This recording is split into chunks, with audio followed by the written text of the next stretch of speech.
Video like जरूर कर लीजिए और ऐसे वीडियो लगातार फ्री में पाने के लिए चैनल को तुरंत सब्सक्राइब कर लीजिए और बेल आइकन को जरूर टैप कर लीजिए ताकि आगे भी सारे वीडियो आपको मिलते रहे। यूट्यूब में फॉलो करते हैं तो प्लीज ये वाला फ्री टेलीग्राम चैनल जरूर ज्वाइन कर लीजिएगा। सारे नोटिफिकेशन सारे अपडेट यहीं पे आते हैं, ध्यान रखिए।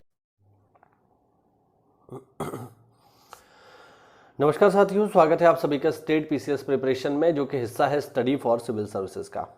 साथियों, टॉपिक जो हमारा चल रहा था कॉन्स्टिट्यूशन में वो था लोकसभा और राज्यसभा, और इनको करीब करीब हमने पढ़ लिया है।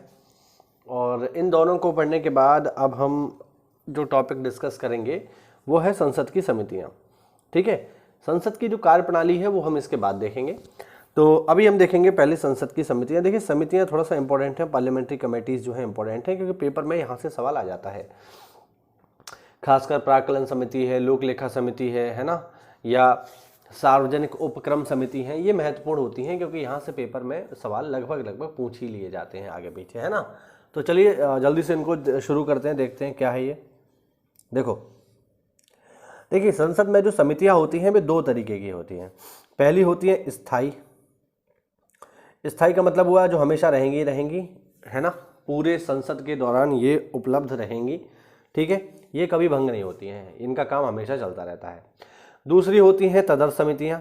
ठीक है, तदर्थ समितियां जो होती हैं ये अस्थायी होती हैं और इनका जो गठन है ये किसी विशेष कार्य को करने के लिए किया जाता है। जैसे ही वो कार्य समाप्त हो जाता है या जैसे ही वो कार्य संपूर्ण हो जाता है, वैसे ही ये समितियां भी ऑटोमेटिक अपने आप ही समाप्त हो जाती हैं। बात समझ रहे हैं? तो ये चीज़ आपको थोड़ा सा ध्यान रखनी है। तो इसी तरीके से दो हिस्सों में इनको बांटा गया है, देख लो यहाँ पे। पार्लियामेंट्री कमेटी दो तरीके की होती हैं। पहली होती हैं स्थायी समितियां, दूसरी होती हैं तदर्थ समितियां। स्थायी जो समितियां होती हैं, जब नाम ही स्थायी समिति है तो इसकी प्रकृति भी स्थायी है। ये परमानेंट कमेटी होती है और लगातार निरंतरता के साथ काम करती रहती है। ठीक है ना। इनका गठन प्रत्येक वर्ष या समय समय पर किया जाता है। तदर्थ समितियों की प्रकृति अस्थायी होती है, यानी जो तदर्थ समितियां होती हैं ये स्थायी नहीं होती, ये अस्थायी होती हैं। और जिस प्रयोजन के लिए इनका गठन किया जाता है वह समाप्त होते ही इनका कार्यकाल भी समाप्त हो जाता है। जैसा कि मैंने आपको बताया कि मान लीजिए कोई विशेष जांच करनी है, ठीक है, तो जांच करनी है तो फिर जांच के लिए एक जांच समिति बना दी जाएगी। उसका काम होगा कि जांच करने के बाद अपनी रिपोर्ट संसद को सौंपना, और जैसे ही वो ये काम कंप्लीट करेगी वैसे ही संसदीय समिति खत्म हो जाएगी। बात समझ पा रहे हैं, नहीं समझ पा रहे? तो इस तरीके से दो हिस्सों में इनको बांटा गया है। अब हम बात करते हैं स्थायी समितियों की, और ज़्यादातर केसेस में आप ये देखोगे कि पेपर में स्थायी समितियों से ही सवाल आता है। ठीक है, चलिए। कार्य की प्रकृति के आधार पर स्थायी समितियों को निम्नलिखित 6 कोटियों में वर्गीकृत किया गया है, यानी स्थायी समितियां 6 तरीके की होती हैं। पहली होती है वित्त समिति, जिसमें आती है लोक लेखा समिति, प्राक्कलन समिति और सार्वजनिक उद्यम समिति। दूसरी होती है विभागीय समितियां। तीसरी होती है जांच समितियां, याचिका समिति, विशेषाधिकार समिति, आचार समिति। और चौथी होती है परीक्षण तथा नियंत्रण के लिए गठित समितियां। परीक्षण व नियंत्रण के लिए गठित समितियां कौन कौन सी होती हैं, उनके नाम भी दिए हुए हैं। सरकारी आश्वासन समिति, अधीनस्थ विधायन समिति, विचारार्थ प्रस्तुत विषयों के लिए गठित समिति, अनुसूचित जाति और अनुसूचित जनजाति कल्याण समिति, महिला सशक्तिकरण समिति, लाभ के पदों के लिए गठित संयुक्त समिति। 5वें नंबर की समिति होती है साथियों सदन के दैनिक कार्यों से संबंधित समिति, जिसमें कार्य सलाहकार समिति आती है, सदस्यों के निजी विधेयकों तथा संकल्पों के लिए गठित समिति आती है, और विनिमय समिति आती है, और लास्ट में सदन की बैठकों से सदस्यों के अनुपस्थित के लिए गठित समिति भी इसी के अंतर्गत आती है। 6ठे नंबर की जो समिति होती है साथियों, ये होती है सदन समिति अथवा सेवा समिति, अर्थात सदस्यों की सुविधाओं तथा सेवाओं के प्रावधान समिति, मतलब प्रावधान से जुड़ी समिति। इसके अंतर्गत सामान्य प्रयोजन समिति आती है, सदन समिति आती है, पुस्तकालय समिति आती है, और सदस्यों के वेतन भत्ते के लिए संयुक्त समिति शामिल होती है। ठीक है, अब देखो, अगर हम देखें तदर्थ समिति की, यानी जो अस्थायी होती हैं, जिनको किसी विशेष कार्य करने के लिए गठित किया जाता है, उनकी बात कर लेते हैं। देखिए, तदर्थ समितियों को 2 कोटियों में विभाजित कर सकते हैं, जांच समिति और सलाहकार समिति।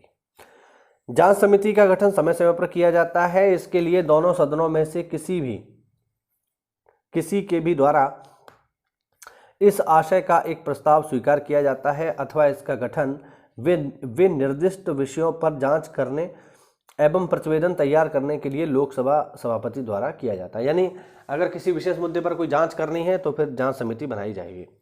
दूसरी होती है सलाहकार समिति। इसके अंतर्गत इसके अंतर्गत विधेयकों के लिए गठित प्रवर व संयुक्त समितियां सम्मिलित होती हैं, जिनका गठन किसी विशेष विधेयक के बारे में विचार करने अथवा प्रतिवेदन देने के लिए किया जाता है। देखिए, प्रतिवेदन का मतलब होता है रिपोर्ट, ठीक है, तो रिपोर्ट देने के लिए किया जाता है। ये समितियां अन्य तदर्थ समितियों से इस अर्थ में भिन्न होती है कि ये विधेयकों से ही संबंधित होती है और इनके द्वारा जो कार्य पद्धति अपनाई जाती है वो कार्य पद्धति नियमों तथा लोकसभा अध्यक्ष के निर्देशों में उल्लेखित होती है। ठीक है, तो दो तरीके की तरह समितियां होती हैं, किसी मुद्दे की जांच करने के लिए जांच समिति और किसी विधेयक पर अपनी राय देने के लिए सलाहकार समिति। अब हम बात करेंगे यहाँ पर लोक लेखा समिति की, जो बहुत इंपॉर्टेंट है, मैं आपको पहले भी बताया। लोक लेखा समिति का गठन भारत सरकार अधिनियम 1919 के द्वारा 1921 में पहली बार हुआ। ये बात आपको बिल्कुल याद रखनी है कि लोक लेखा समिति जो है इसको कहते हैं पब्लिक अकाउंट कमेटी। तो लोक लेखा समिति जो है इसका गठन किस अधिनियम के अंतर्गत किया गया? पहली बार 1919 में। ठीक है, किस अधिनियम के अंतर्गत लोक लेखा समिति को शुरू किया गया? 1919 के अधिनियम के अंतर्गत। पहली बार गठित कब हुई है? 1921 में। ठीक है, ध्यान रखना। और तब से यह अस्तित्व में है। वर्तमान में इसके 22 सदस्य हैं, जिसमें से 15 लोकसभा से आते हैं तथा 7 राज्यसभा से आते हैं। ये बात आपको ध्यान रखनी है, टोटल 22 मेंबर हैं, 15 + 7। ये बात एग्जाम में बहुत बार, करोड़ों बार पूछी जा चुकी है, ध्यान रखना। ठीक है, लोक लेखा समिति में कितने सदस्य हैं? 22, 15 लोकसभा, 7 राज्यसभा। प्रतिवर्ष संसद द्वारा इसके सदस्यों में से समानुपातिक प्रतिनिधित्व के सिद्धांत के आधार पर एकल हस्तरणीय मत के माध्यम से लोक लेखा समिति के सदस्यों का चुनाव किया जाता है।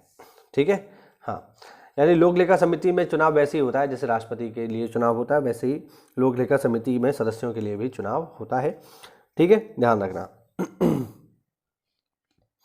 दूसरी समिति है हमारे पास साथियों प्राक्कलन समिति।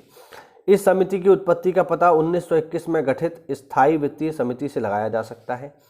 स्वतंत्रता पश्चात पहली बार जॉन मथाई की सिफारिश पर 1950 में पहली प्राक्कलन समिति का गठन किया गया था, ये ध्यान रखना। ठीक है, मथाई उस समय में वित्त मंत्री थे, यानी जॉन मथाई उस समय में वित्त मंत्री थे जब पहली बार ये समिति बनी। मूलतः इसमें 25 सदस्य थे, लेकिन 1956 में इसमें सदस्यों की संख्या बढ़ाकर 30 कर दी गई। आज के समय पर इस पर 30 मेंबर हैं। इंपॉर्टेंट बात यह है कि ये 30 के 30 जो है लोकसभा से आते हैं, राज्यसभा से इसमें एक भी मेंबर नहीं होता। ठीक है, इस समिति में राज्यसभा का कोई प्रतिनिधि नहीं होता, जैसे मैंने बताया। इसके सदस्यों का चुनाव प्रतिवर्ष लोकसभा या इसके सदस्यों इसका चुनाव प्रतिवर्ष लोकसभा द्वारा इसके सदस्यों से किया जाता है, यानी लोकसभा के मेंबर आएंगे सारे के सारे, जैसा कि ऊपर हमने पढ़ा। इनमें समानुपातिक प्रतिनिधित्व के सिद्धांत का पालन एकल हस्तरणीय मत के माध्यम से किया जाता है। इस प्रकार सभी दलों को इसमें उचित प्रतिनिधित्व मिलता है। कार्यालय की अवधि 1 वर्ष की है तथा एक मंत्री को समिति के रूप में नहीं चुना जा सकता, यानी अगर कोई सरकार में मंत्री पद पे आ गया तो फिर वो प्राक्कलन समिति का मेंबर नहीं बन सकता। ये बात आपको ध्यान रखनी है। ठीक है, यानी एक मंत्री को इस समिति का सदस्य नहीं बनाया जा सकता। ठीक, समिति के अध्यक्ष की नियुक्ति अध्यक्ष द्वारा अपने सदस्यों में से की जाती है। ठीक है, यानी अध्यक्ष कौन बनेगा? तो जो मेंबर होंगे वही आपस में अपने अध्यक्ष का चुनाव करेंगे। ठीक है, और सामान्य परंपरा ये है कि जो भी प्राक्कलन समिति का अध्यक्ष होता है वो सत्ता पक्ष से ही होता है, यानी जिसकी भी सत्ता चल रही होगी, बीजेपी की चल रही है तो बीजेपी का होगा, कांग्रेस की चल रही है तो कांग्रेस का होगा, ये परंपरा है। तीसरी समिति है साथियों हमारे पास सार्वजनिक उद्यम समिति। यह समिति 1964 में कृष्ण मेनन समिति की सिफारिश पर पहली बार गठित की गई। शुरुआत में इसमें 15 सदस्य थे, 10 लोकसभा से, 5 राज्यसभा से। हालांकि 1974 में इनकी संख्या बढ़ाकर 22 कर दी गई। वैसे ही जैसे पीएससी में होती है पब्लिक अकाउंट कमेटी में 15 लोकसभा से, 7 राज्यसभा से, वैसे ही। ठीक है, समिति के सदस्य संसद द्वारा इसके सदस्यों में से एकल संक्रमणीय मत प्रणाली के माध्यम से चुने जाते हैं। ठीक है, ये सारे के सारे मेंबर इसी तरीके से आते हैं। इस प्रकार सभी दल इसमें उचित प्रतिनिधित्व प्राप्त करते हैं। ठीक है, सदस्यों का कार्यकाल 1 साल का होता है और मंत्री इसमें शामिल नहीं हो सकता। ठीक है, मतलब जैसे हमने ऊपर पढ़ा है वैसे ही यहाँ पर है, मंत्री इसमें शामिल नहीं होगा। ठीक है, और अध्यक्ष कौन बनेगा, तो सदस्यों में से ही किसी एक को अध्यक्ष के रूप में चुन लिया जाएगा। ठीक है, हाँ, इस प्रकार समिति के सदस्य जो राज्यसभा से हैं उन्हें अध्यक्ष रूप में नियुक्त नहीं किया जा सकता, ये नियम है।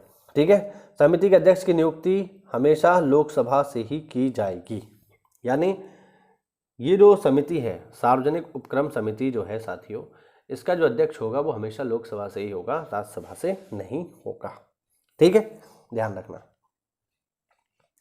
अब यहाँ पर आप देख लो थोड़ा सा, प्राक्कलन समिति में सदस्य होते हैं 30, कार्यकाल 1 वर्ष, लोकसभा से आते हैं। ठीक है, लोक लेखा समिति में 22 सदस्य होते हैं, 15 प्लस लोकसभा, कार्यकाल 1 वर्ष, दोनों सदनों से आते हैं। और सार्वजनिक उपक्रम समिति में जो है 22 मेंबर होते हैं, कार्यकाल 1 साल और दोनों सदनों से आते हैं। लेकिन इंपॉर्टेंट बात यह है कि समिति का जो अध्यक्ष होगा वो हमेशा और हमेशा लोकसभा से ही आएगा। अब कुछ और इसमें देख लो इंपॉर्टेंट फैक्ट जो है, याचिका समिति के सदस्यों की संख्या 15 होती है। लोक लेखा समिति अपनी रिपोर्ट लोकसभा अध्यक्ष को सौंपती है। ये फैक्ट है, सीधे सीधे याद रखने हैं। सामान्यतः लोकसभा के विपक्ष के नेता को इसका अध्यक्ष नियुक्त किया जाता है।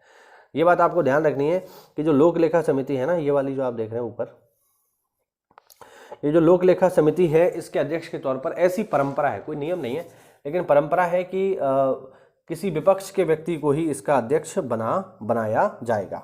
ठीक है, हाँ, इस समिति के अध्यक्ष की नियुक्ति लोकसभा अध्यक्ष के द्वारा की जाती है। ठीक, सार्वजनिक लेखा समिति, प्राक्कलन समिति तथा सार्वजनिक उपक्रम समिति, ये तीनों भारतीय संसद की वित्तीय समितियां हैं।